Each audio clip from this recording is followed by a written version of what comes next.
Bonjour à toutes et bonjour à tous. Bienvenue pour ce webinaire de la WDI francophone, comme chaque premier dimanche du mois à 18 heures, heure de Paris, midi, heure de Montréal et de Québec. Donc, bienvenue à ce webinaire en langue française. La WDI, c'est l'organisation mondiale qui défend les droits des femmes basés sur le sexe parce que les femmes subissent des violences en fonction de leur sexe et non pour des raisons métaphysiques liées à un ressenti quelconque. La WDI est à l'origine de la Déclaration des droits des femmes basée sur le sexe, qui part du principe du fait que le sexe, défini par les Nations Unies comme les caractéristiques physiques et biologiques qui distinguent les mâles des femelles, et le genre, défini par l'ONU comme les rôles, les comportements, les activités, les caractéristiques qu'une société donnée à une époque donnée considère comme appropriées pour chacun des deux sexes, ces mots finissent par être utilisés l'un pour l'autre. Les modifications dans les textes internationaux, puis dans les lois des pays, remplacent de plus en plus souvent les références à la catégorie de sexe, et donc le mot femme, par le terme de genre.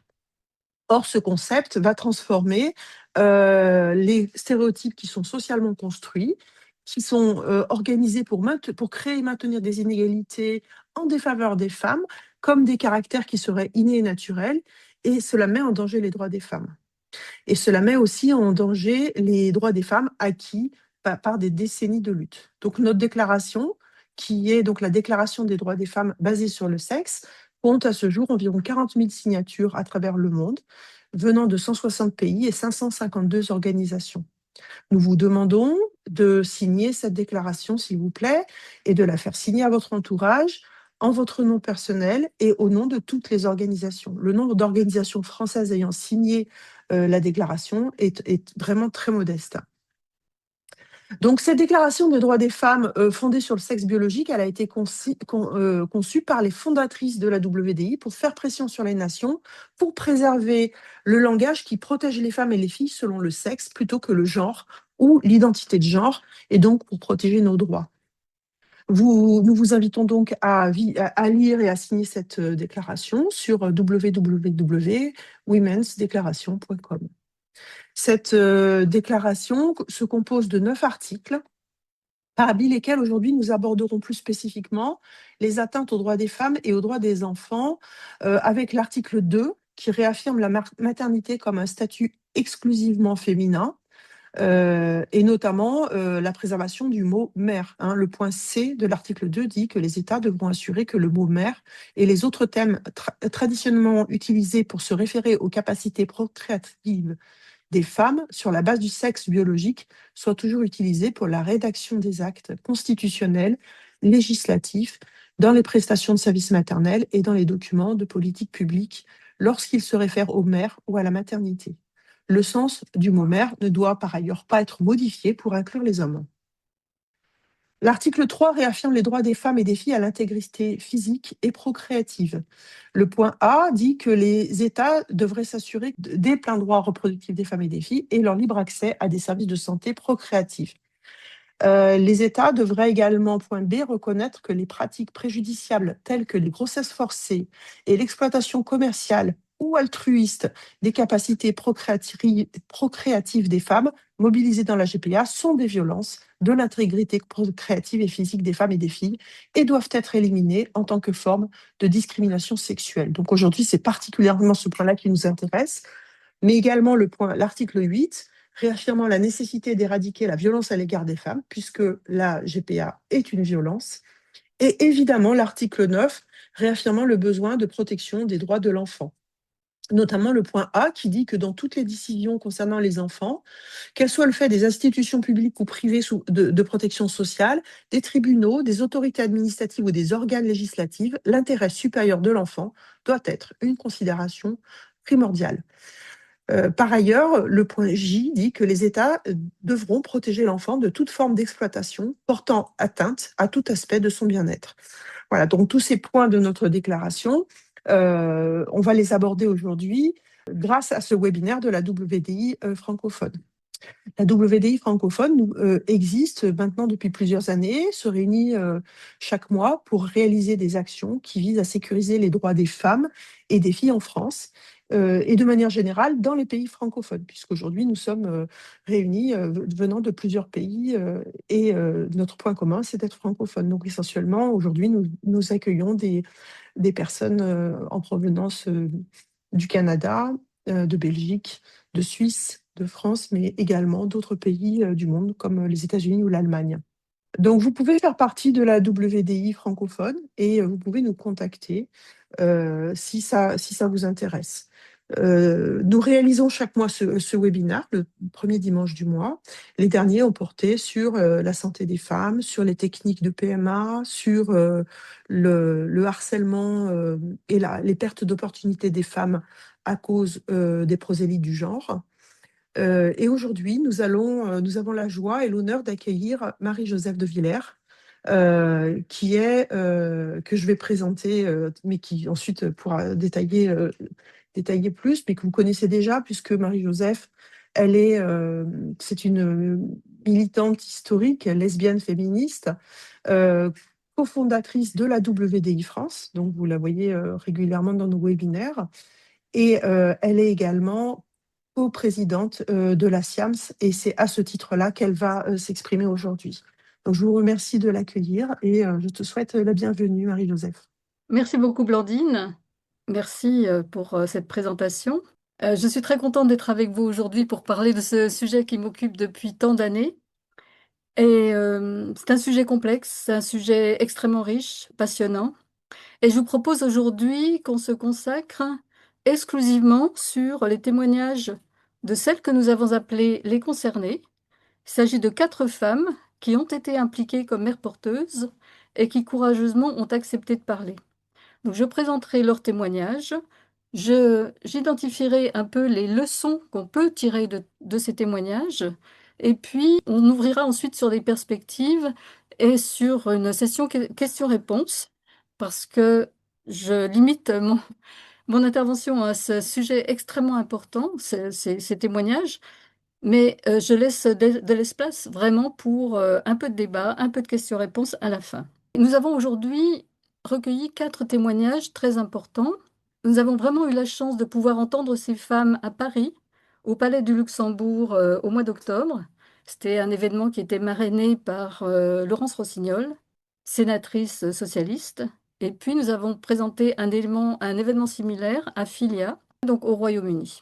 Ces témoignages sont extrêmement importants parce qu'ils nous parlent de 3 contextes extrêmement variés. Marianne, qui vient du Royaume-Uni, elle a fait cette GPA dans un contexte prétendument altruiste. Et là, on reconnaît bien le pragmatisme des Anglais qui considèrent que si la GPA existe, eh bien, il faut la réglementer.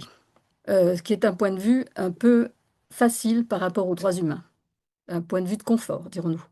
Il y a aussi Christiane qui vient des États-Unis et d'un pays donc qui est totalement investi dans la GPA commerciale, au nom bien sûr de la libre entreprise. Et puis, aux surprises, eh bien, nous avons Julie en France et aussi Clara en France, dans un pays qui interdit la GPA au nom de la dignité humaine. Commençons par Julie. Eh bien, Julie, nous l'avons rencontrée.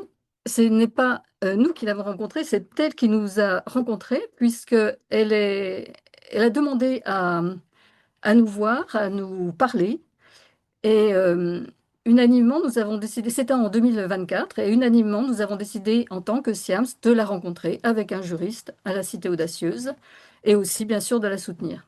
Je me souviens très, très bien de cette première rencontre.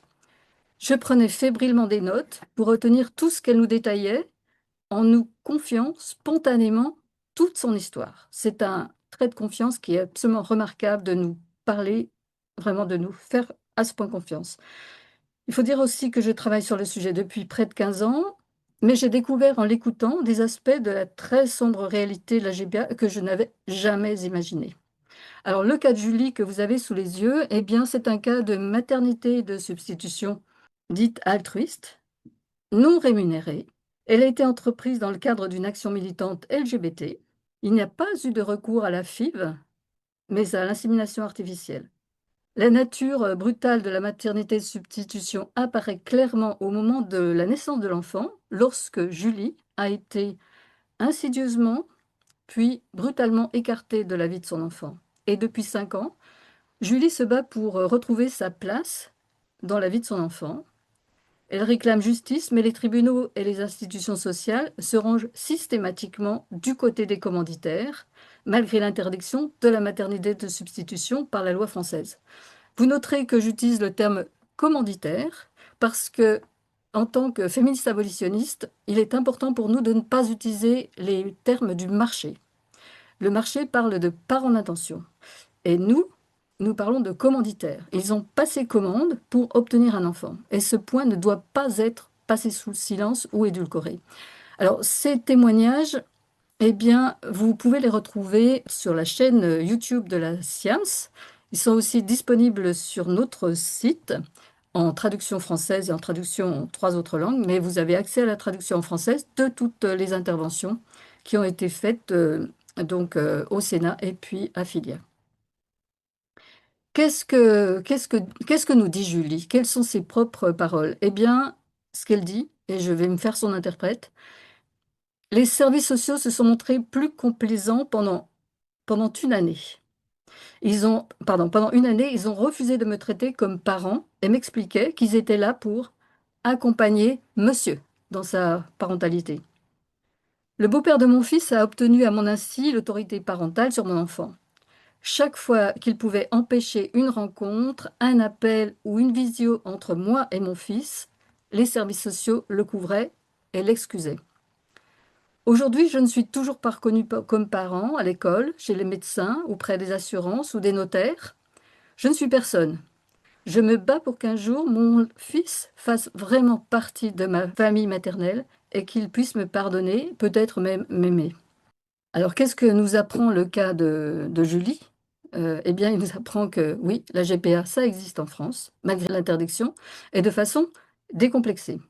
Dans le cas de Julie, il s'agissait d'une coparentalité, mais qui a été traitée comme une GPA par la justice. Julie a été considérée comme une mère porteuse. Être considérée comme une mère porteuse, ça signifie être traitée comme la personne gênante, celle dont il faut arracher les droits parentaux en lui faisant renoncer à la filiation, car Julie figure à l'état civil comme la mère de son enfant. Face à Julie, la justice et les services sociaux vont s'efforcer de conforter les bénéficiaires dans un rôle de père de plein droit en effaçant Julie. Et pour effacer Julie, qui figure à l'état civil et qui refuse d'aliéner ses droits parentaux, les commanditaires vont mentir et essayer de la faire passer pour une femme qui a abandonné son enfant. Julie a même été condamnée à verser une pension alimentaire. Les visites à son fils qu'elle a réussi à obtenir au compte-gouttes s'effectuent sous une supervision féroce des services sociaux. Ce cas montre que dans toute GPA, la source de tous les droits réside exclusivement dans la fourniture du sperme. Et je vais développer ce point-là ici. En matière de grossesse, on sait très très bien que la contribution des femmes, elle est quand même unique, essentielle, importante, majoritaire. Ça, c'est évident. Mais dans la GPA, le schéma s'inverse. La mère porteuse, mais aussi la pourvoyeuse d'ovocytes sont effacés. Dans le cas de Julie, à la mort du géniteur, qui est mort 1 an après la naissance du fils de Julie environ, eh bien, les droits du pourvoyeur de sperme ont été transmis au mari du géniteur, puis toujours avec ce principe de proximité, eh bien, à son compagnon. Et là, on se trouve dans une situation totalement paradoxale, où seule Julie a des liens génétiques avec l'enfant, mais ce lien ne porte aucun droit. Il faut clarifier un point très très important à ce stade, c'est qu'il existe une confusion entretenue entre deux notions. Les gamètes, ce sont les gamètes qui portent le lien génétique avec l'enfant, ce sont les gamètes qui transmettent l'ADN, qui nourrissent en fait le système avec l'ADN. Et puis il y a la grossesse qui est un processus biologique bien connu.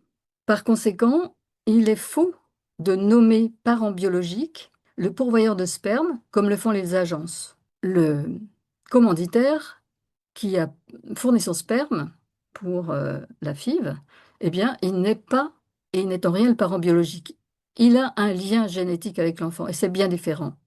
Donc la pourvoyeuse d'ovocytes a également un lien génétique avec l'enfant, mais de ça, il n'est jamais, jamais question.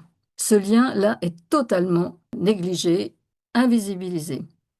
comme dans le système patriarcal qui pendant longtemps a pensé qu'en fait c'était les hommes qui étaient à l'origine des enfants et que les femmes n'étaient que des vases, que des réceptacles. Et là, on est en plein dans la JPA aussi. Et la mère porteuse, c'est elle la mère biologique. Elle est bien la mère biologique qu'elle fournisse d'ailleurs ou pas ses ovocytes.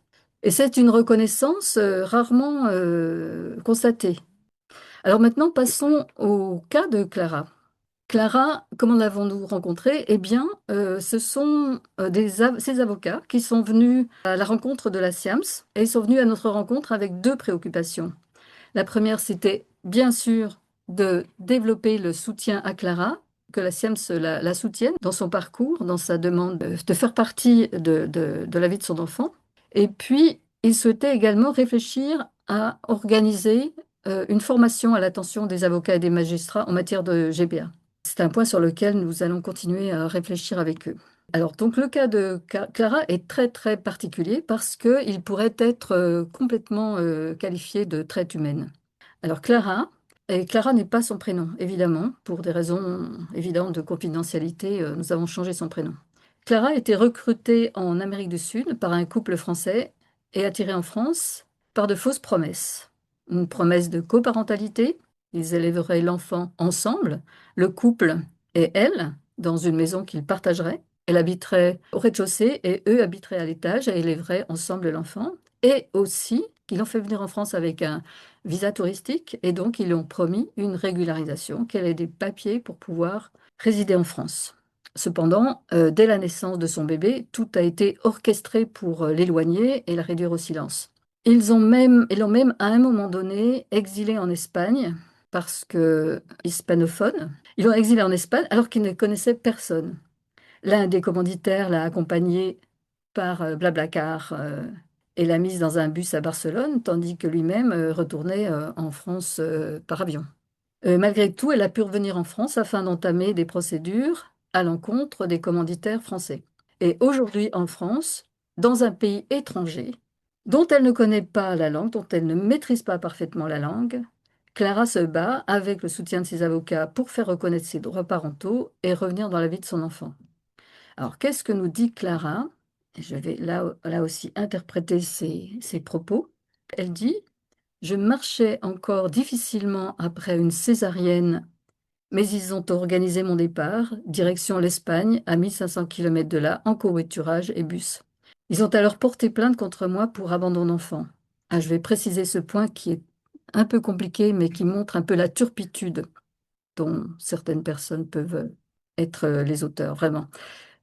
Quand Clara est arrivée en Espagne, elle avait vaguement, dans la ville destinataire, que je ne nommerai pas, elle avait vaguement un numéro de téléphone. Elle a appelé cette personne qui immédiatement est venue la chercher sur le trottoir, là où elle a téléphoné, l'a amenée chez elle et commencé à parler avec elle. Clara a pu donc s'exprimer évidemment complètement en espagnol, sa langue d'origine. Et très astucieusement, vraiment le bon réflexe, c'est que ces personnes qui l'ont accueillie ont immédiatement proposé de la conduire, de la faire rencontrer une avocate. Et cette avocate a dit, la première analyse qu'elle a faite de la situation de Clara, elle a dit, votre enfant est en France, vous venez d'arriver en Espagne, vous êtes exactement dans la situation d'une femme qui vient d'abandonner son enfant. Et ça, c'est très grave, puisque on peut utiliser cette situation pour prétendre que vous l'avez abandonné. Naïvement, Clara appelle immédiatement les commanditaires en disant, écoute, Clara a été, on peut, je ne dirais pas embarquée de force, mais embarquée en direction de l'Espagne sous une forte pression. Et là, elle espère toujours pouvoir entrer, donc elle appelle les commanditaires. Elle les appelle, elle dit, écoutez, il faut absolument que je rentre en France auprès de mon fils, parce que je risque d'être accusée d'avoir abandonné mon enfant. Que font les deux commanditaires en entendant cette information? Eh bien, ils vont tout de suite porter plainte contre Clara pour abandon d'enfant. Voilà. Alors, ce qu'elle dit encore, ils m'ont fait venir en Europe avec un visa touristique. Comme j'étais en préménopause, ils ont organisé une fécondation in vitro en Espagne avec les ovules d'une donneuse. Et le médecin m'a proposé une donneuse à la peau mate, comme moi, Alors qu'en fait, les commanditaires exigeaient une femme blonde aux yeux bleus, comme donneuse d'ovocytes. Eh bien, Clara a refusé. Nouvelle leçon de la part de Clara cette fois. Eh bien, comme pour Julie, le recours à la GPA est tout à fait possible en France. Les stratagèmes ne manquent pas. Ici, les commanditaires ont eu recours à ce qu'il faut bien appeler de la traite humaine. Et Clara a heureusement bénéficié d'une chaîne de solidarité en Espagne et en France par le biais d'avocats qui prennent en charge sa défense pro bono et lui ont trouvé une solution d'hébergement en France. Mais combien d'autres sont dans son cas? Qui s'en occupe? Vers qui pourrait-elle se tourner? Ces situations sont absolument terribles. Revenons maintenant sur la notion de traite humaine. Alors, toutes les GPA sont assimilables à de la traite humaine, en fait. En voici le schéma. Selon le protocole de Palerme, la traite humaine est constituée de trois volets. Une action, un moyen, un but. Au chapitre des actions, en fait, l'action se subdivise en deux actions en matière de GPA. Le recrutement et le transport. Dans la GPA, les mères porteuses sont recrutées selon des critères très exigeants. Pour la transplantation d'embryons et en vue de l'accouchement, elles sont transportées de leur domicile à la clinique chargée de la FIV.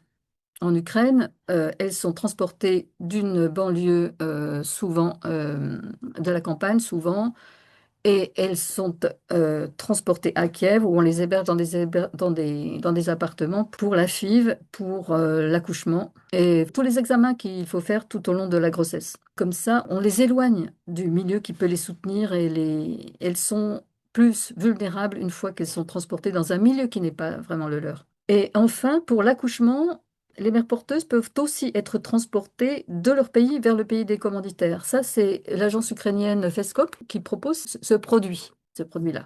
On vous livre la mère porteuse à domicile, ça vous facilite les formalités. Au titre des moyens, eh bien, en matière de GPA, le moyen utilisé, c'est la tromperie. Alors, quelle tromperie?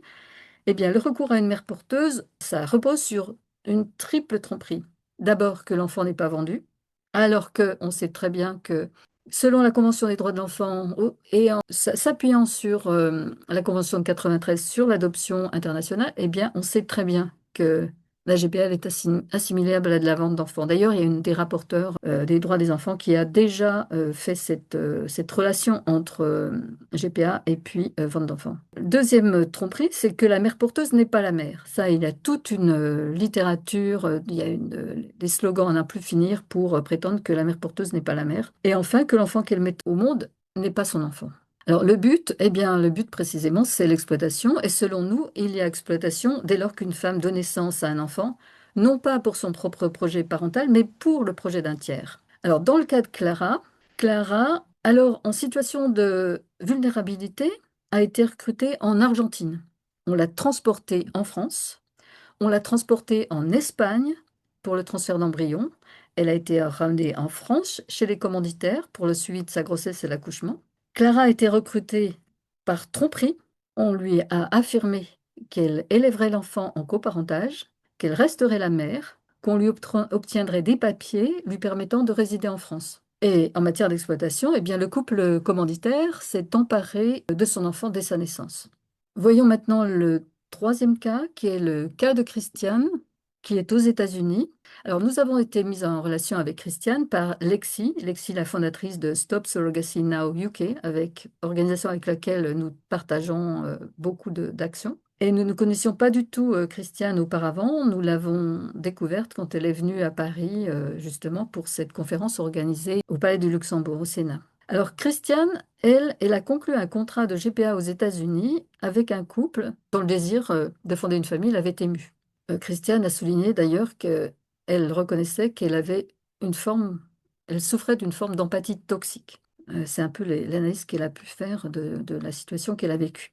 Alors, elle a vécu une grossesse extrêmement risquée, extrêmement risquée. Elle et le nouveau-né ont failli perdre la vie. Alors, elle a subi une prééclampsie, qui est une situation que vivent pas mal de mères porteuses, qui est très, très caractéristique des grossesses par FIV avec double don. Le contrat qu'elle a souscrit s'est avéré frauduleux. En fait, le couple commanditaire avec lequel elle était en contact avait transféré ses droits parentaux à un tiers qui habitait au Royaume-Uni. Donc, après 4 ans de procédure judiciaire pour récupérer la garde de son enfant, qui l'ont amené à se rendre 2 fois au Royaume-Uni, eh bien, Christiane a obtenu quoi? Elle a obtenu le droit de recevoir des photos de l'enfant 2 fois par an.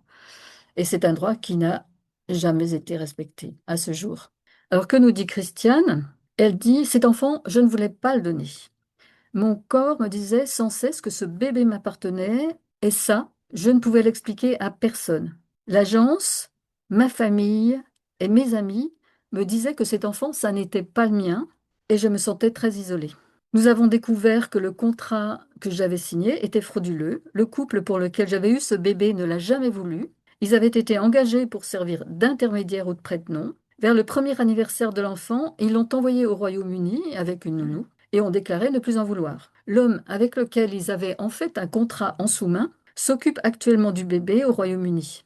C'est en fait, et cet homme qui s'occupe du bébé, c'est en fait celui qui, à l'origine, a donné le sperme. Alors que nous apprend le cas de Christiane? Non seulement la GPA relève de la vente d'enfants, mais le contrat de GPA lui-même peut faire l'objet de transactions. Quand la bourse des contrats de GPA, comme il existe une bourse des matières premières. Et ce qui est frappant dans le cas de Christiane, c'est vraiment la terrible solitude qu'elle a vécue et que vivent les mères porteuses. Alors, solitude face au risque encouru, risque physique, risque de mort encouru, hein, et aussi face à son refus de céder l'enfant. Elle n'a été soutenue par personne. C'est un combat qu'elle a mené solitaire contre sa famille. Et finalement, Christiane a eu une chance, c'est son refus d'ailleurs réitéré, de signer la fameuse clause de confidentialité qui figure dans tous les contrats. Elle a refusé de la signer malgré les pressions. Si elle avait accepté de signer cette clause, eh bien, elle n'aurait jamais pu témoigner. Cette clause, on peut l'appeler la clause Bayon, parce que c'est de cette façon qu'on empêche les mères porteuses de relater leur expérience. Alors, cette clause, en fait, est un peu formulée de cette façon-là. Les parties peuvent parler de manière générale de leur participation, de leur participation à la maternité de substitution dans les réseaux sociaux ou dans les médias, mais ils conviennent de ne pas divulguer les conditions spécifiques du présent accord ou l'identité des autres parties. Autrement dit, on vous laissera communiquer si vos propos sont positifs, s'ils font l'apologie, comme on le voit, de la GPA. Mais dans les faits, les parents d'intention peuvent faire tout ce qu'ils veulent et ne s'en privent pas. Aux États-Unis, on se souvient du cas où le commanditaire avait filmé l'accouchement contre la volonté de la mère porteuse et l'a publié sur les réseaux sociaux en y ajoutant des commentaires extrêmement désobligeants et dévalorisants. La mère porteuse a intenté un procès mais n'a pas vraiment eu gain de cause, ou bien les choses se sont terminées par une négociation. Marianne, notre dernier témoignage. Alors nous avons rencontré Marianne sur les réseaux sociaux. Bertha, notre coprésidente, avait déjà publié une interview de Marianne sur une page web espagnole. Et Marianne a accepté de témoigner en public car elle est très investie dans la critique de la GPA. Alors, quel est son cas? Elle avait accepté de porter l'enfant d'une proche, qu'elle considérait comme sa sœur, qui était devenue stérile à la suite d'un cancer. Elle avait accepté à une condition essentielle, c'est qu'elle puisse rester présente dans la vie de l'enfant. Tout dans cette situation, qui n'a pas fait l'objet d'un contrat signé, reposait sur la confiance. Cependant, ce qui devait être un acte d'amour s'est transformé en un cauchemar qui a duré près de 5 ans. Les futurs parents, les futurs commanditaires, vous voyez que là, je viens de faire un lapsus. Je viens de les appeler parents. Donc, les futurs commanditaires n'ont tenu aucune de leurs promesses. Et pire encore, ils ont intenté une action en justice pour lui retirer tous ses droits parentaux. L'impact sur sa santé et sa famille a été dévastateur. Alors, quels sont les propos de Marianne? Comment est-ce que Marianne décrit ces situations?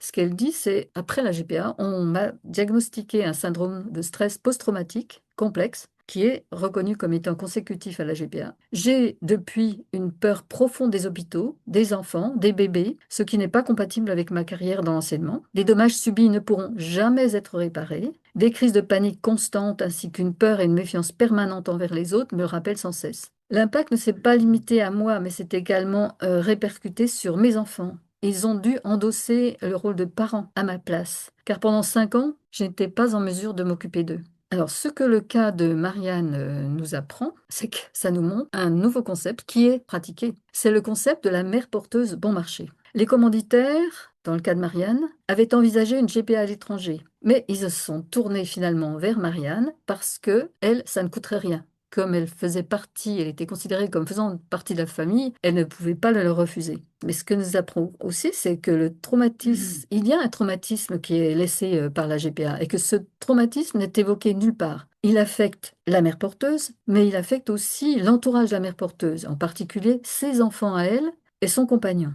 Alors, la violence, faire face à la dévastation d'avoir été instrumentalisé, puis trompé, puis définitivement éloigné de l'enfant, ça, c'est vraiment une très, très grande violence. Que tirons-nous comme conclusion de tous ces cas? Eh bien, quel que soit le contexte, le résultat est toujours le même.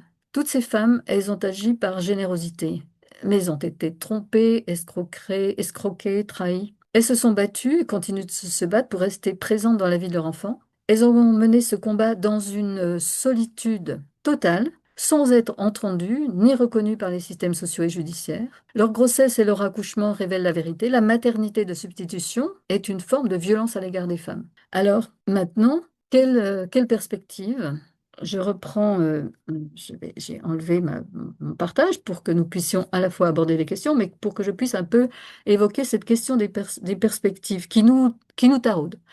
Alors, en ce qui concerne ces témoignages, il faut dire que le fait d'avoir rassemblé comme ça ces quatre femmes qui ont passé plusieurs jours ensemble à Paris, puis plusieurs jours ensemble à Brighton, ça leur a forgé vraiment une âme de combattante, une âme qu'elles avaient déjà, mais ça les a considérablement renforcées, qu'elles aient pu comme ça parler entre elles, partager les informations.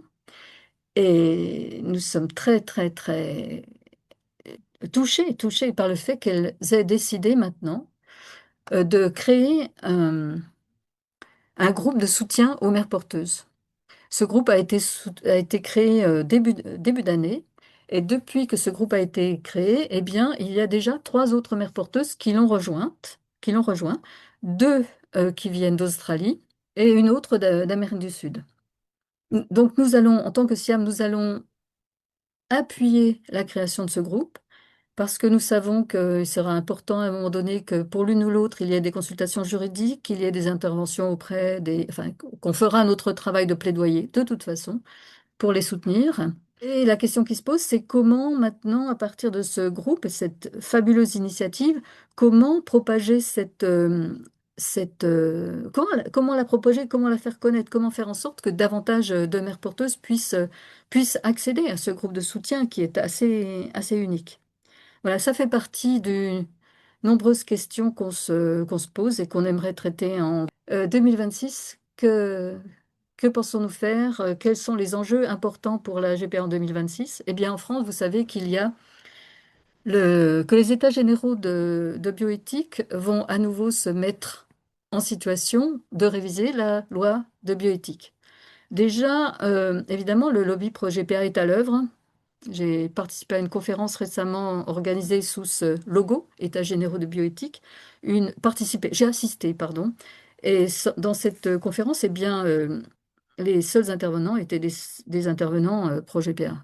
Voilà, donc c'est le début, c'est le début. Nous allons nous organiser pour créer un groupe. Nous allons créer un groupe de travail pluri-organisation qui rassemblera aujourd'hui, je pense, qu'il y aura la clé, qu'il y aura le mouvement d'Uni, qu'il y aura, enfin, on sera plusieurs rassemblés pour essayer de contrer ce qui peut se produire au niveau de ces états généraux. Et effectivement, comme dit Blandine, il va falloir se battre très fort. Ça, c'est notre année 2026. Aussi, ce qu'on souhaiterait faire, je partage avec vous un peu notre réflexion, c'est qu'on a besoin pour appuyer nos propos, pour donner plus de retentissement à nos propos, on a besoin de nous d'associer à notre combat de façon beaucoup plus structurée des scientifiques, médecins, psychologues, enfin de toutes les catégories de professions, juristes, enfin de toutes les catégories de professions qui sont actives, qui sont impactées à un moment donné par la GPA, pour créer quelque chose qui serait un comité scientifique, voilà, qui permettrait voilà, d'avoir un peu plus d'envergure, d'avoir un peu plus, de toucher davantage de personnes.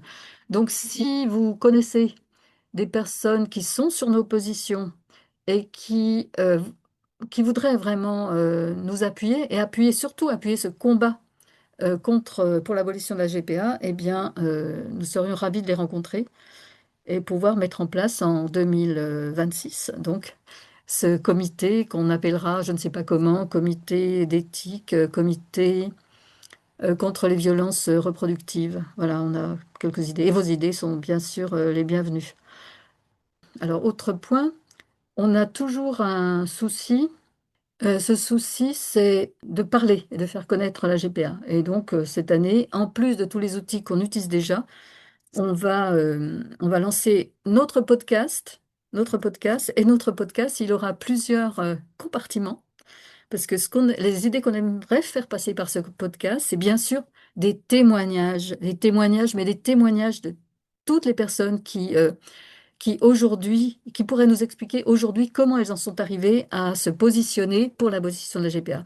Ces témoignages sont extrêmement importants. Je me souviens d'un témoignage qu'on a reçu en Belgique d'une juriste qui nous a dit être entrée à un moment donné de sa carrière à un ministère de la Santé et qui en est ressortie, qui est entrée pro-GPA avec une conviction très très forte en faveur de la GPA et qui est sortie de ce ministère avec une rage contre la GPA. Voilà, qui est devenu abolitionniste en passant par un ministère. Mais nous souhaitons aussi, donc témoignage, nous avons énormément de matériel et nous aimerions faire des podcasts très très courts, juste des podcasts argumentaires qu'on logerait sous un label qui s'appellerait autodéfense intellectuelle. Autodéfense intellectuelle. Et puis bien sûr, nous aurons les témoignages de ces mères porteuses et nous aurons aussi les propos. Nous souhaitons aussi à recueillir les propos de tous ces scientifiques psychologues, juristes, médecins, de toute nature, de tous horizons, sont sur nos positions et peuvent exprimer un point de vue qu'on peut qualifier de scientifique. Notre point de vue est un point de vue très important, c'est un point de vue féministe, c'est un point de vue féministe universaliste. Il est extrêmement important, mais il est important aussi de s'associer à des professionnels. Voilà, c'était un panorama de tout ce que nous souhaitons faire. J'en ai forcément oublié beaucoup. Et il me reste juste une chose avant de lancer les questions-réponses. Eh bien, de faire un appel, évidemment. Vous savez bien que on a besoin de ressources. On a besoin de deux types de ressources. On a besoin de ressources humaines. Et nous faisons aujourd'hui appel à des bénévoles. Et dans le chat, vous trouverez un appel aux bénévoles à remplir, un Google Form à remplir, hein, si vous souhaitez nous rejoindre. Toutes les compétences sont importantes en matière de langue, en matière de communication, en matière de capacité à relire des textes, capacité à critiquer les textes que nous émettons, capacité à en rédiger. Toutes les compétences sont les bienvenues. Ressources aussi, évidemment, ressources financières. Et donc là, dans les liens, vous trouverez aussi les liens vers Hello Asso qui vous permet soit d'adhérer, et vous êtes les bienvenus à adhérer à la SIAMS, et puis nous soutenir aussi financièrement. Ah oui, je voulais parler d'une chose importante aussi, que j'ai failli oublier. C'est que quand nous avons commencé à discuter cette idée de constituer un groupe de soutien destiné aux mères porteuses, que nous avons commencé à en discuter avec Marianne, avec Clara, avec Julie, avec Christiane, eh bien, il y a cette initiative qui s'est déployée en fait au Canada, qui a rejoint notre groupe et qui est ce groupe qui est passé par un site très important qui s'appelle SOS GPA. Et ce site, il a été conçu par nos amis Ghislaine en particulier, par Ghislaine Gendron en particulier. Il a été, et puis Clément Strilling, je crois. Il a été conçu comme un site qui permet de donner la véritable information aux mères porteuses. Il est tourné vers les mères porteuses pour qu'elles puissent s'informer, connaître leurs droits. Et le lien de cet excellent site, extrêmement informé, est là maintenant à votre disposition dans le chat. Blandine, je n'ai pas eu le temps de regarder s'il y avait des questions. Ah oui, je vois qu'il y Merci en a. beaucoup, c'était très riche. Donc, vous avez compris que la SIAMS a besoin de votre énergie et de votre argent. Donc, parce que les avocats, les experts, les déplacements, etc., le soutien aussi aux maires, ben, ça coûte de l'argent. Donc, s'il vous plaît, si vous n'avez pas de temps, vous avez probablement de l'argent. Voilà. Alors, au niveau des questions, bah, il y en a tout un tas auxquelles tu Oui, as un peu déjà répondu au départ, mais on va repréciser la question de cette notion de mère biologique ou tu disais le père n'est pas le père biologique. Je pense que c'est une question de génétique, c'est une question de vocabulaire. Est-ce que tu peux oui, repréciser, s'il te plaît? oui. Aujourd'hui, nous, on part du principe que la naissance d'un enfant, c'est passé par un processus biologique qui est la grossesse. Et que ce processus biologique, c'est celui que produit la femme qui va enfanter cet enfant, et personne d'autre. En revanche, il y a bien une autre notion qui est appliquée, qui est la notion de lien génétique. Et donc, le pourvoyeur de sperme, il va avoir un lien génétique avec l'enfant. Mais lui, il n'est pas le père biologique. Il n'a pas Donc, si on résume, subi la grossesse. la notion de père biologique n'a aucun sens, Ça n'a aucun sens. y Et compris en dehors de la justement, GPA. Hein, le père, c'est une notion qui est génétique et après une notion bien sûr qui est liée à la composition de la famille, à l'éducation, mais ce n'est pas un processus biologique. non, le donneur de sperme a un lien génétique avec l'enfant.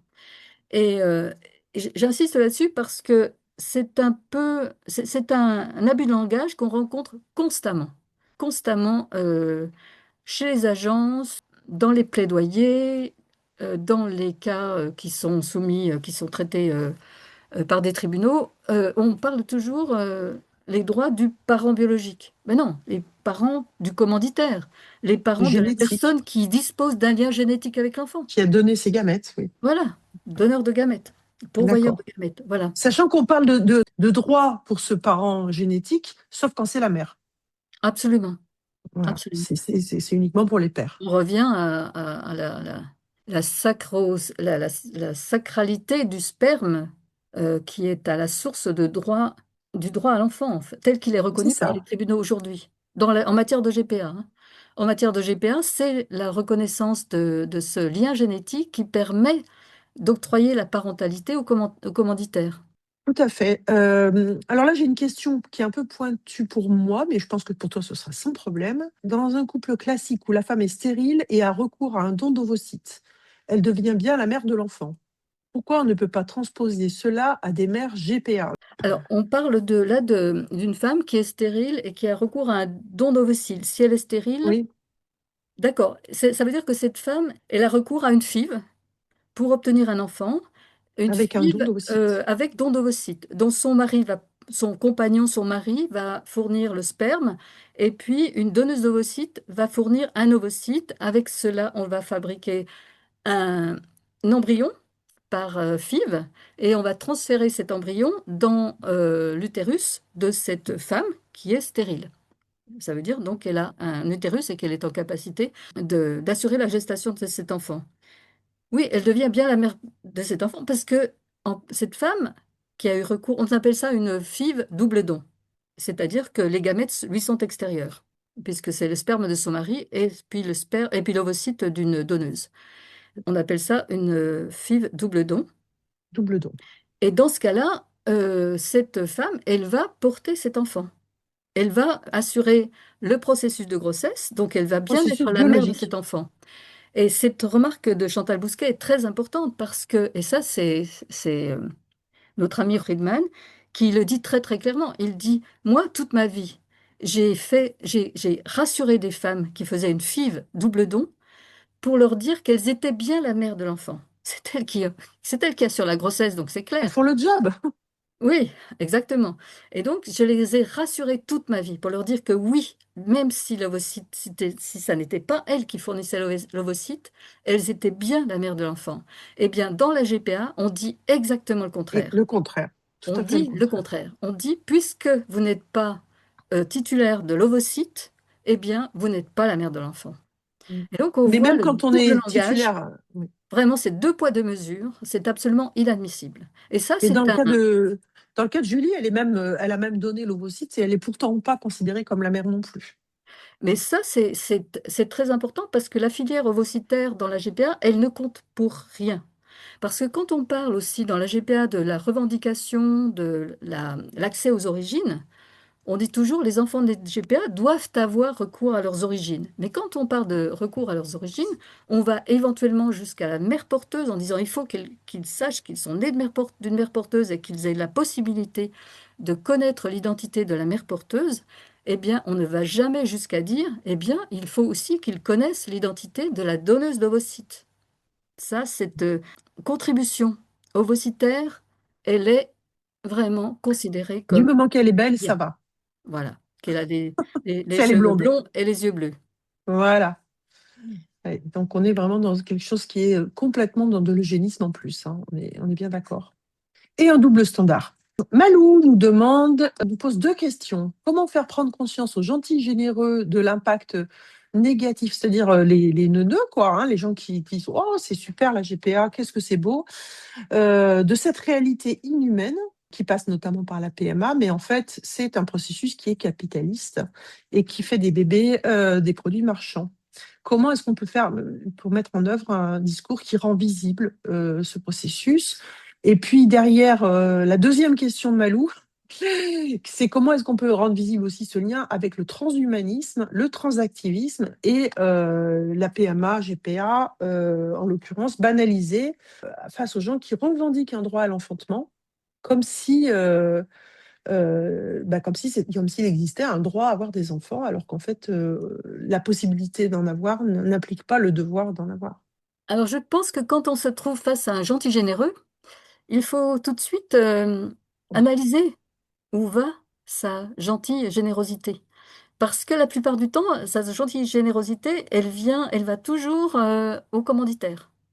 Jamais à la mère porteuse, jamais. Et ce gentil généreux, eh bien, il se sent en solidarité avec les commanditaires parce que lui-même ou elle-même ne sera jamais dans la situation où ça n'est pas possible, où elle aura à devenir mère porteuse pour des questions bassement financières de survie. Et donc, la solidarité, c'est incroyable, le mécanisme de solidarité, comme il file tout de suite sur la question de la GPA, il file tout de suite, en fait, aux clients, aux commanditaires, avec lesquels on exprime de l'empathie. Mais la mère porteuse, enfin, je veux dire, c'est une femme, donc ça ne compte pas. Ça On compte est strictement dans le même mécanisme de rupture d'empathie par rapport aux femmes en prostitution. Exactement la absolument. même chose. On a les pauvres hommes et leurs besoins de la même façon.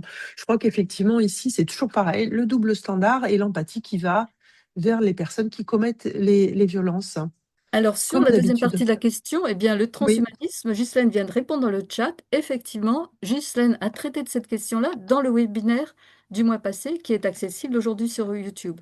Bien sûr que le lien avec le transhumanisme est absolument évident. Ce que tout le monde commence à savoir, c'est que la première chose, euh, des produits phares du marché de la GPA, c'est de proposer le choix du sexe de l'enfant. Choisir le sexe de l'enfant, qui est absolument prohibé par les traités internationaux, eh bien, c'est la première étape du transhumanisme. oui, et puis en plus, on sélectionne notamment la pourvoyeuse d'ovocytes sur des critères également de beauté, de standards de QI, etc. Donc, bien sûr. Oui, je voulais te dire, c'était pas le mois dernier, hein, le temps passe très très vite, mais ce webinaire en question, c'était au mois de novembre. Mais vous le trouverez Déjà. effectivement sur notre chaîne YouTube.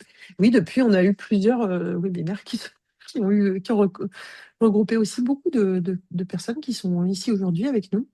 Chantal Bousquet nous parle du livre Les marchés de la maternité. Est-ce que tu peux en parler?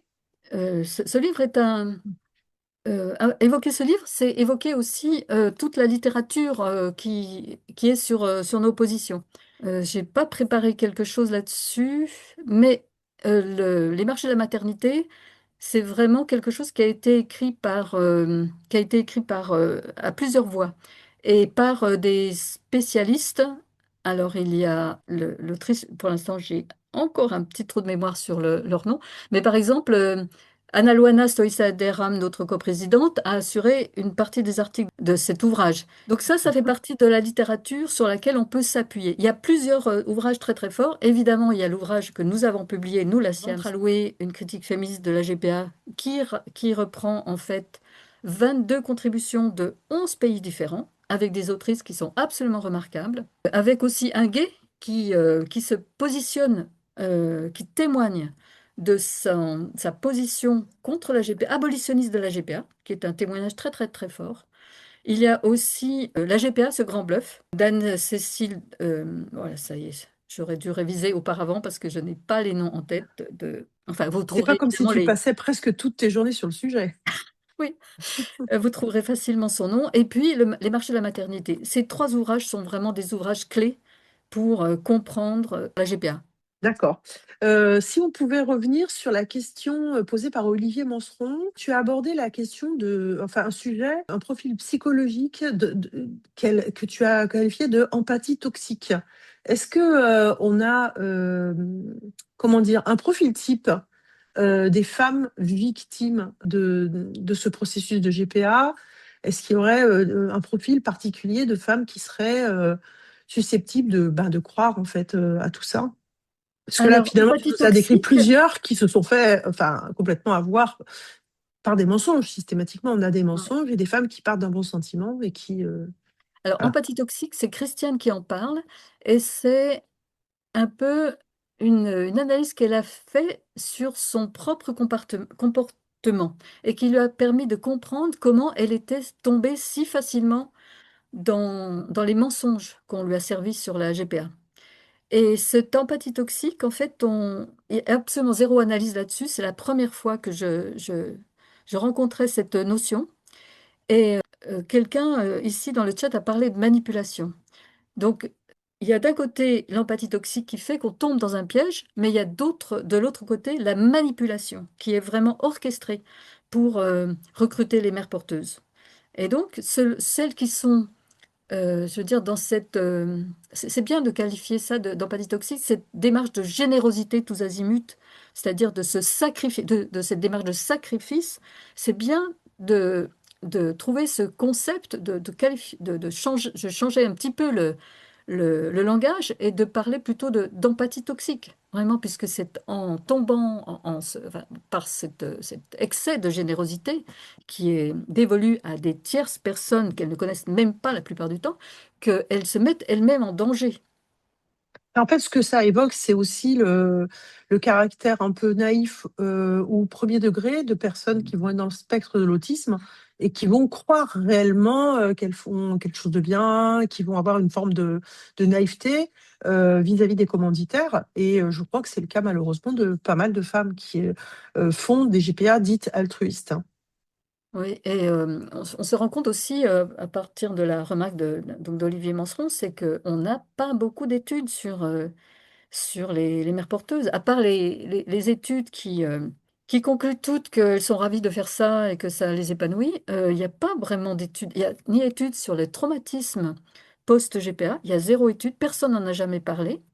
La première qui en a parlé, c'est vraiment Marianne, qui a analysé ce qui lui est arrivé avec ce mot-là, le traumatisme c'est une situation enfin, stress post-traumatique, c'est vraiment très intéressant. Il n'y a jamais eu vraiment d'études fiables sur qu'est-ce que ça fait aux enfants de la mère porteuse. Dans les premiers temps, quand on était dans les premiers temps sur le grand développement de la GPA en Inde, on a appris à cette époque-là déjà que les enfants des mères porteuses développaient en fait des traumatismes, enfin en tout cas étaient dans un système de questionnement qu'ils exprimaient avec les mots suivants. Certains disaient, mais est-ce que moi on va pas me vendre aussi quoi? On a vendu, ma mère elle a vendu un de ses enfants, est-ce que moi on va pas me vendre? Et puis il y a aussi un autre cas de témoignage qu'on avait obtenu, c'est que les enfants de la mère porteuse se disaient, nous, quand on sera grand, quand on sera riche, on va le racheter, cet enfant-là. Donc c'est terrible. Et là, je veux dire, personne ne parle jamais de ça. Si on a des témoignages, des cas où une mère porteuse dit, ben non, ça n'a rien fait à mes enfants, ils sont très contents. Voilà. Du coup, je voulais revenir sur un point qui m'a interpellée dans ta présentation, c'était la question de cette fameuse clause de confidentialité qui va être dans tous les contrats là. Est-ce que ce serait pas ça aussi un peu la cause de cette désinformation? Est-ce qu'on est capable de chiffrer ces contrats, le nombre de femmes qui sont soumises au silence? Comment est-ce qu'on peut réussir à avoir un peu d'informations plus fiables?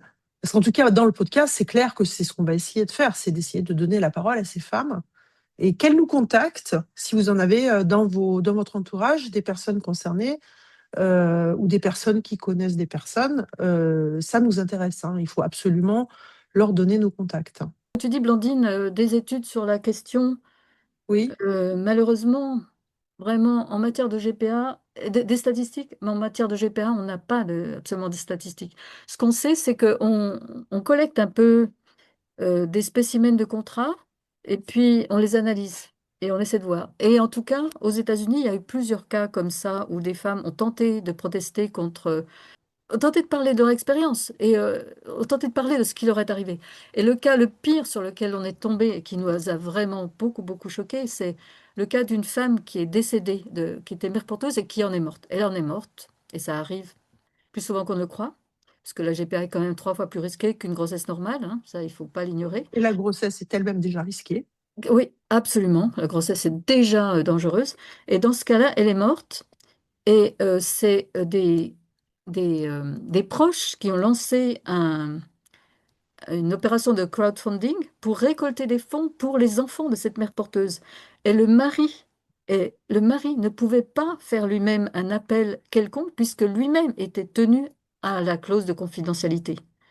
Et c'est comme ça qu'on a vraiment mesuré l'impact de cette clause bâillon parce que ça empêche toutes les mères porteuses de s'exprimer et ça nous empêche, à nous, de connaître la réalité de la GPA.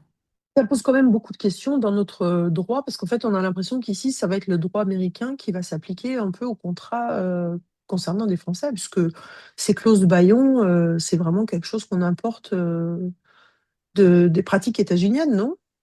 Oui, oui, il faut savoir que derrière la GPA, il y a des régiments d'avocats, des régiments d'avocats. Et par exemple, on sait que pour eux, la GPA, c'est une source de revenus très importante. L'une de nos membres, Taïna Bien-Aimée, nous a raconté qu'au moment où, à New York, la GPA est passée de pseudo-altruiste à GPA commerciale, c'est le barreau des avocats de New York qui a produit absolument tous les textes pro bono pour le passage de la GPA altruiste à la GPA commerciale. Et on sait aussi que au Japon, il y a eu une je ne veux pas dire d'attaque, ça m'embête d'utiliser du langage guerrier, mais il y a eu une initiative qui a été prise par un cabinet d'avocats d'aller développer la GPA au Japon. Et c'est ce même cabinet d'avocats qui a vraiment œuvré pour le développement de la GPA aux États-Unis. Donc il y a cette espèce, on connaît un peu les grands juristes développeurs de la GPA, qui sont les promoteurs de la GPA, on les connaît. Ils sont donc aux États-Unis, il y en a en Australie, que nos membres australiens connaissent bien, connaissent bien leur turpitude. Et disons, il y a eu ce lien entre les États-Unis et le Japon pour s'aimer au Japon. Voilà, avec les mêmes normes, les mêmes contrats. Et les contrats sont vraiment de plus en plus ficelés, avec des clauses qui sont des clauses abusives, ce sont des clauses léonines, où toutes les obligations sont du côté des mères porteuses et tous les droits du côté des commanditaires. Oui, mais en tout cas, c'est vrai que ça explique probablement le silence, comme le dit Ghislaine dans le chat, ça explique probablement le silence des mères porteuses. Et c'est vraiment malheureux parce que ces femmes qui sont isolées, sans doute qui se sentent très coupables, elles gagneraient beaucoup à pouvoir rejoindre au moins le groupe de soutien des mères porteuses qui s'organisent au moins pour se soutenir entre elles et puis pour faire valoir leurs droits et les droits des enfants, puisque dans tout ça, quid des droits des enfants? On a parlé, à un moment donné, quelqu'une a parlé, je crois, en même temps, je suis en train de voir l'information très très importante que donne Ghislaine dans le chat à propos de la thèse de Carl Sley sur ces clauses de confidentialité. Oui, oui, absolument. C'est une façon aussi d'empêcher, c'est absolument une façon d'empêcher les mères porteuses de parler. Et c'est quelque chose qui, elles s'autocensurent de toute façon. Connaissant cette cause de confidentialité, elles s'autocensurent déjà. Et Christiane était très, très consciente d'avoir eu à plusieurs reprises, d'avoir refusé cette clause, de ne jamais avoir signé cette clause et justement, ça l'exonérait du risque d'être attaquée pour parler. Et quand elle parle en public, Christiane, elle parle sous son nom. Elle n'a pas peur, en fait, de s'exposer. Et elle a cette assurance, justement, de ne jamais avoir signé cette clause. Alors, je voulais revenir sur un autre point, c'est que on a parlé de l'intérêt supérieur de l'enfant. Aujourd'hui, en matière de GPA, la notion, alors il y a une juriste qui fait très très bien une analyse de cette situation, qui montre qu'aujourd'hui, la notion d'intérêt supérieur de l'enfant est une notion qui émane beaucoup, beaucoup du droit américain, qui est interprétée dans le droit américain comme étant qu'il faut trouver à l'enfant la situation la meilleure pour son avenir. Et donc, dans la GPA, quand on parle de l'intérêt supérieur de l'enfant, ça se limite exclusivement à confier, à tout faire pour confier l'enfant à ceux qui sont le mieux lotis économiquement, c'est-à-dire les commanditaires. Voilà. Et au nom de cet intérêt supérieur de l'enfant, en fait, on discrédite absolument toutes les mères porteuses qui, comme on le sait, sont dans des situations économiques bien, bien plus inférieures que celles des commanditaires. D'ailleurs, ça m'amène un peu à la question justement de ce terme de GPA altruiste on essaye de distinguer, en fait, comme si c'était un peu la GPA heureuse. Qu'est-ce qu'on peut argumenter quand on entend oui, mais il y a des gens qui le font, il y a des femmes qui le font parce qu'elles sont altruistes? Qu'est-ce qu'on répond? Voilà une question qui pourrait nous occuper encore des heures. Alors, pour faire simple, déjà, on a une chercheuse espagnole qui a sorti quelque chose qui dit, de toute façon, dans le monde, 99% des GPA sont des GPA commerciales. Ensuite, la notion d'altruisme, c'est un argument marketing exclusivement, parce que en ce qui concerne l'altruisme, en fait, qu'est-ce que ça veut dire? Ça veut dire que la mère porteuse, elle va accepter de voir sa rétribution euh, limitée. Alors, soit limitée par la loi, soit limitée par un usage, mais en tout cas limitée. Et dans le cas de Marianne, elle l'a fait pour rien. Et Julie, elle l'a fait pour rien. Donc, on est dans Mais le cas d'une femme probablement précaire et pauvre qui fait un cadeau à des hommes riches. qui fait un cadeau, exactement. Mais aussi, ce qu'on ne voit pas, ce qu'on ne montre jamais, c'est que derrière une GPA, on a une multiplicité d'acteurs. On a de toute façon l'avocat ou le notaire, quelquefois le notaire, l'avocat qui va rédiger le contrat.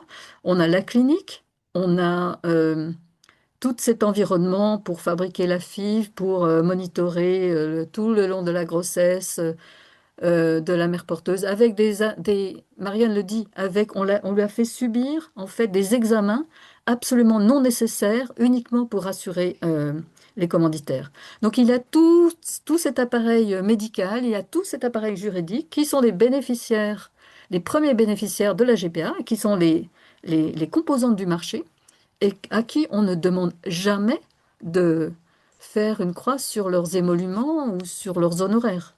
Donc la notion d'altruisme, ça ne vise qu'à une chose, c'est donner bonne conscience aux commanditaires, puisque et les agences, ils vont de leur couplet là-dessus, puisque la mère porteuse est consentante, puisqu'elle veut bien le faire, elle est généreuse, eh bien, les commanditaires sont tout à fait rassurés. On ne lui fait pas de mal en exigeant de sa part une GPA.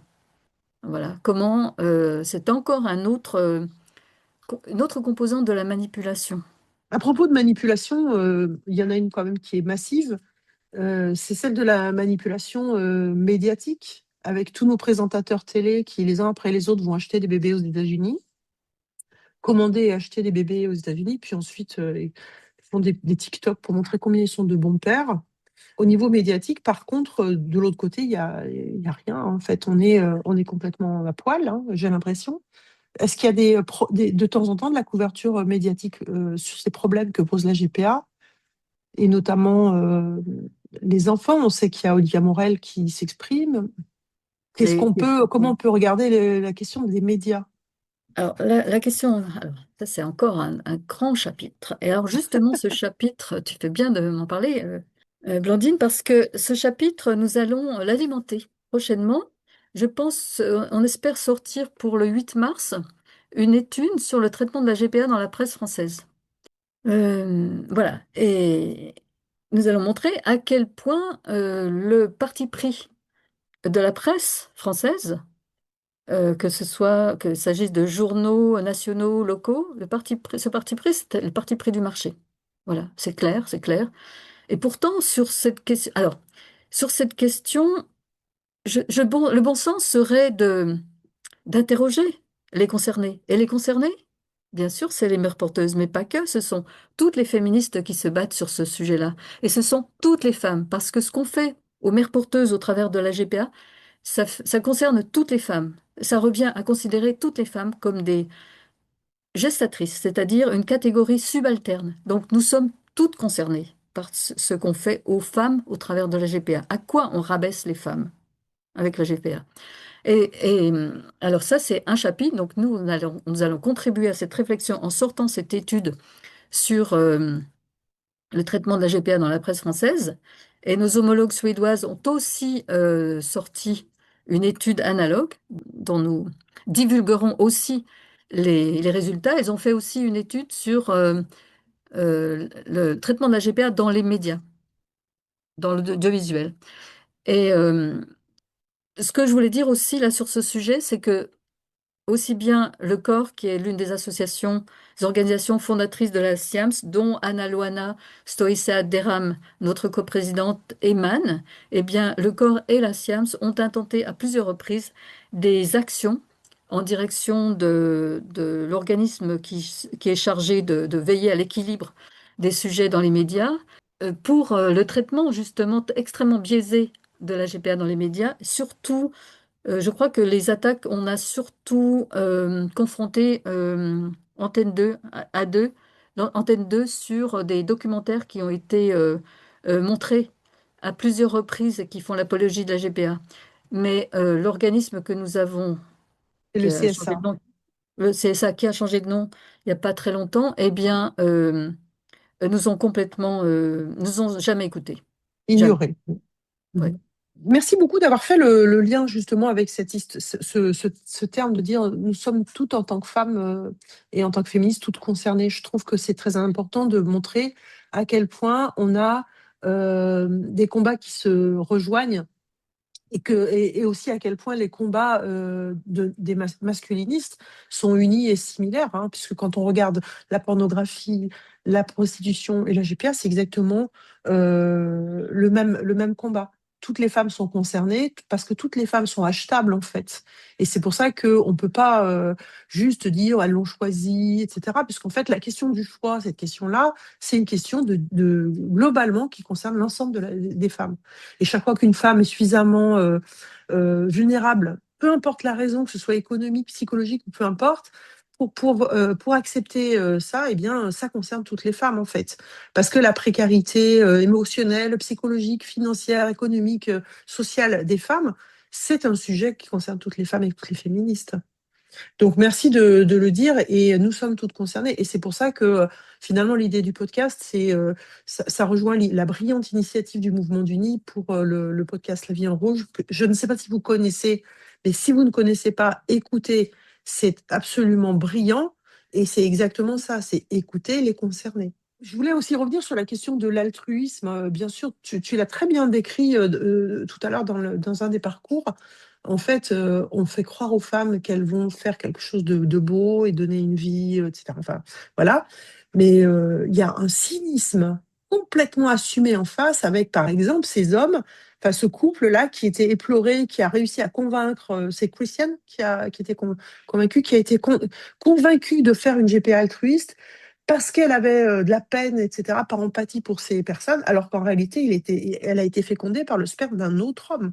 Donc on est dans quelque chose qui est purement de la manipulation, de la malhonnêteté, et ce sont encore les femmes qui payent, les femmes et les enfants. Oui. Et les enfants, il y a plusieurs questions concernant les enfants. Oui, Yveline Nicolas, sur les témoignages d'enfants. Ben, le témoignage majeur aujourd'hui, c'est celui de Olivia Morel, qui est extrêmement, c'est un témoignage extrêmement précieux parce que elle est suffisamment courageuse et suffisamment sûre d'elle pour exposer vraiment son cas dans tous les détails. Et vraiment, il faut écouter, écouter son histoire. Écouter son histoire, c'est renversant. Ce qui culmine dans son histoire, c'est ce qu'elle explique sur justement le traumatisme que ça produit chez elle, le fait d'avoir été, comme elle le dit, échangée contre un chèque. Nous, on a essayé de... Il y a très très peu d'enfants qui, nés de GPA qui s'expriment. On s'est demandé pourquoi. Alors, on est tombé sur... alors, on a absolument recherché de tous les côtés. On est tombé sur un site aux États-Unis qui recensait des témoignages d'enfants nés pas simplement de GPA, mais aussi des enfants adoptés, des enfants nés de dons de sperme. Et il y a une chose constante dans les quelques témoignages qui figuraient sur ce site malheureusement qui n'est plus alimenté, eh bien, ce dont on se rend compte, c'est que les enfants qui sont nés de GPA, ils souffrent quand ils s'expriment. Ils souffrent du syndrome d'abandon, de la même façon que les enfants qui sont adoptés. Il y a une espèce de parentalité, une espèce de communauté entre ces catégories d'enfants. Et aussi, ils ne témoignent pas, et ça c'est aussi Olivia Morel qui en a fait part. Elle est contactée elle-même par des enfants qui sont nés de GPA, mais ils sont en conflit de loyauté vis-à-vis des commanditaires qui les ont élevés. Et c'est très très difficile de pouvoir se mettre en conflit, de pouvoir en fait confronter les commanditaires sur justement le fait qu'ils ont eu recours à la GPA. Et Olivia Morel, en exposant ce fait, elle s'est coupée du lien avec les parents, donc les commanditaires qui l'ont élevée. Elle n'a plus de contact aujourd'hui avec eux. Le lien est rompu. Et ce conflit de loyauté empêche beaucoup d'enfants nés de GPA de s'exprimer. Oui, c'est sûr que c'est difficile d'avoir une opinion tempérée une fois qu'on a compris qu'on a fait l'objet d'un contrat commercial, hein. C'est très compliqué. Je crois que là, j'ai fait le tour des questions qui étaient posées. Jean-Paul nous a précisé que l'autrice dont tu avais perdu le nom tout à l'heure, c'est Nicole Altea. Euh, Nicolas voilà. Théin, Altea, oui. et puis aussi, Euh, elle a précisé qu'il y avait que le GPA, ce grand bluff, c'est... Ah, ça y est, j'ai reperdu le nom. Mais c'est précisé dans le chat. Merci, merci à toutes qui avaient oui, pallié mes trop de mémoire. il y a eu beaucoup d'apports L'ARCOM dans le maintenant, chat. maintenant Merci. l'ARCOM, avant c'était le CSA, aujourd'hui c'est l'ARCOM. Vraiment, vraiment merci de cet appui. Oui. Et notamment, il y a Ghislaine qui a cité le rapport. Tu n'as pas parlé du rapport de Rima Al-Salem. Est-ce que tu veux en parler? Rima Salem, c'est ce qui pouvait nous arriver de mieux en tant que féminisme. Ouais, Parce que c'est la seule personne qui, dans une position exposée, dans une position où elle a la parole, dans une organisation internationale comme les Nations Unies, a vraiment pris le sujet à bras-le-corps. Elle n'a pas pris que ce sujet-là. Elle a pris non. tous les sujets abolitionnistes à bras-le-corps.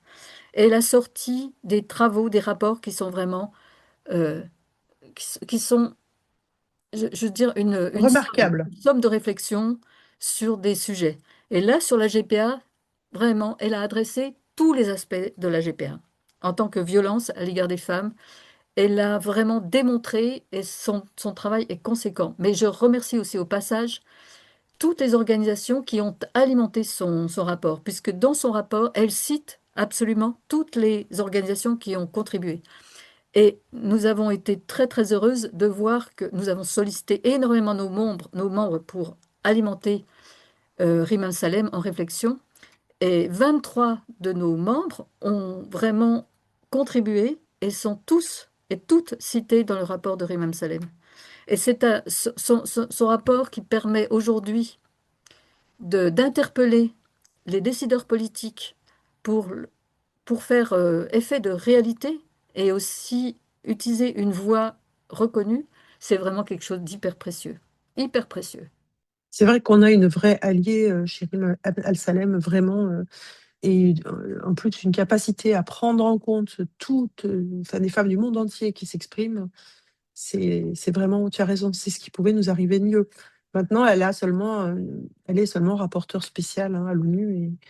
ONUFAB, par exemple, n'a pas du tout les mêmes positions en termes de droits des femmes. Voilà. Est-ce que tu veux ajouter quelque chose Non, je ou crois est-ce qu'on qu'on se a quitte vraiment là? fait un tour assez On a complet fait des questions. De toute façon, vous connaissez, vous pouvez nous joindre très facilement hein, si vous avez d'autres questions, si vous avez des informations à nous apporter. Notre mail, il est tellement facile, ça s'appelle abolition.gpa@gmail.com. N'hésitez pas à nous contacter si vous avez quelque chose à nous proposer, quelque chose à nous demander, on est là. Si vous connaissez des femmes qui ont eu recours à la GPA, des enfants nés de GPA ou des hommes ou des couples qui ont renoncé à une GPA pour de bonnes raisons, n'hésitez pas aussi à leur en parler, à nous les adresser. Bien sûr, on garantira l'anonymat des personnes qui témoigneront dans le podcast. Il me reste à vous remercier pour votre participation à ce webinaire et à vous rappeler que la WDI francophone fonctionne notamment grâce à vos dons. Vous avez eu l'adresse mail de WDI Québec. Tu peux me rappeler l'adresse pour WDI Québec, Ghislaine? Pour ce qui est de WDI France, c'est voilà, wdiqbc@gmail.com que vous pouvez contacter. Également pour WDI France, ce sera par Hello Asso. Vous pouvez nous contacter par Hello Asso. Vous pouvez adhérer à notre association et si vous êtes un homme, vous pouvez faire des dons.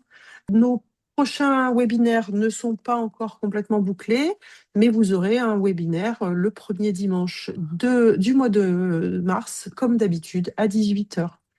Je vous remercie et à bientôt.